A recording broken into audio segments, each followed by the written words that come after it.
Mevlüt Kaleli imzasıyla internette paylaşılan bir yazıyı ben de sizlerle paylaşmak istedim.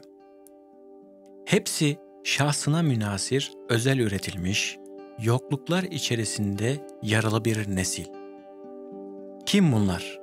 1950 ila 1970 yılları arasında bu dünyaya merhaba demiş, en genci 50, en delikanlısı 70 ve üzeri yaşında, hala 18'lik delikanlı taylar gibi idealleri peşinde koşan hesapsız bir nesil. Hiçbirinin altına hazır bez bağlanmamış, hölük üzerinde yatmış, şeker çuvalından pantolon, canik lastikten ayakkabı giymiş. Evde inek beslemiş, kendine okulda ABD süt tozu içirilerek beslenmiş bir garip nesil. Hiçbirinin renkli çocukluk resmi olmamış. Hatta hiç bebek, çocukluk resmi olmamış.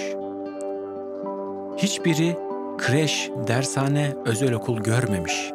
Ama hepsi profesörlere ders verecek kadar bilgi sahibi olan tuhaf bir nesil. Harp görmüş, darp görmüş, baskı, çatışma, sorguda işkence görmüş. Karakolda, sorguda, Filistin askısı, cezaevinde isyanla tanışmış.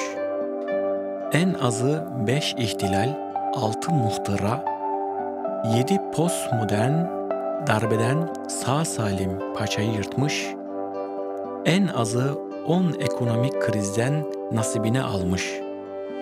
Tecrübe abidesi yoklukla terbiye edilmiş, direnç abidesi bir nesil. Bu nesil özel bir nesil. Birbirini vatan için katletmiş, vurmuş, vurulmuş, dövmüş, dövülmüş, ne yaptıysa yoluyla, yordamıyla kendi meşrebine uygun ahlakına yakışanı yapmış. Düşmanın da merdini aramış, buldu mu hakkını teslim edip onu da sevmiş. Dostun namerdinden, arkadan hançerleyeninden nefret etmiş.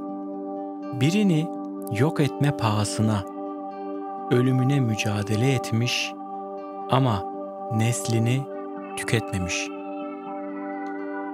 İntihar sayılmasın diye idam sehpasına selam veren inançlı yiğitlerde sırtından kurşunlanıp dostunun kucağında can veren ana kuzuları da bu nesilden çıkmış. 68'liler de 78'liler bu neslin deli tayları, ipe sapa gelmeyen savaşçıları da bu neslin temsilcileri tarihe adlarını kanlarıyla yazmış. Bunlar bu neslin üretim hatası mı yoksa üretim harikası mı tartışılır.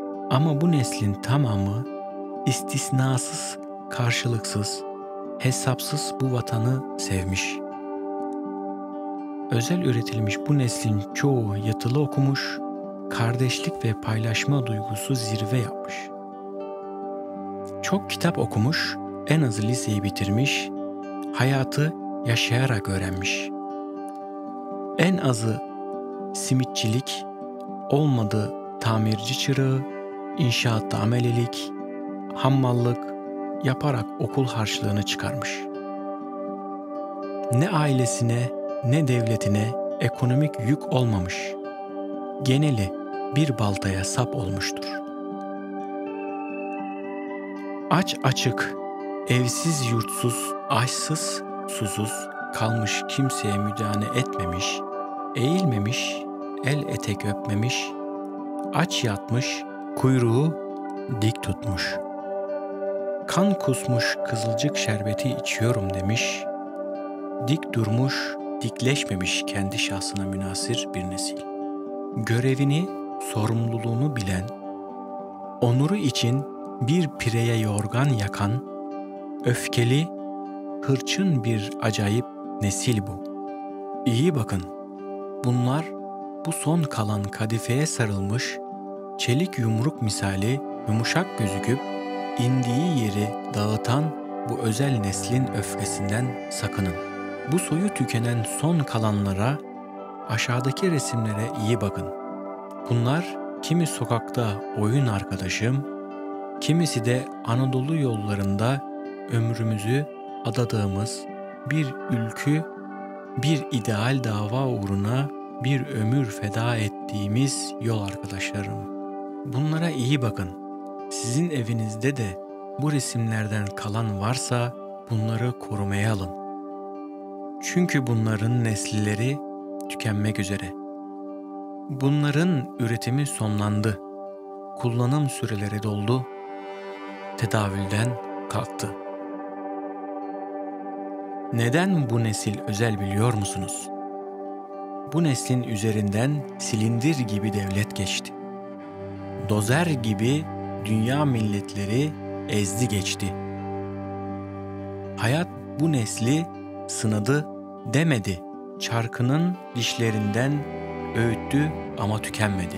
Bu nesil ihanetin acısını, dost hançerinin sancısını, ölümüne yoldaşlığı, mezara kadar arkadaşlığı bildi. Dostu için can vermeyi de, elindeki son lokmayı paylaşmayı da, sadakati de, vefayı da bildi. Bu nesil katı, aksi, deli serttir. Bir o kadar da merttir. Hoşgörülü ve merhametlidir. Bu neslin yaşarken öğrendikleri bilgi kaydedilirken edindikleri tecrübe en büyük servettir. Bu nesilden inadına yaşayan ana, baba, amca, dayı, teyze, hala, yenge, dede, anneanne, babaanne, her ne varsa değerini bilin. Çünkü bunlar elinizdeki son hazinenizdir. Oturun onlarla konuşun, dinleyin, onlardan geçmişi öğrenin. Sonra arar da bulamazsınız. Çünkü onlar yakın tarihin son canlı kaynak kişileri, her biri 2 ayaklı sözlü yakın tarih kitabıdır. Demiş alıntı yaptığımız Mevlüt Kaleli.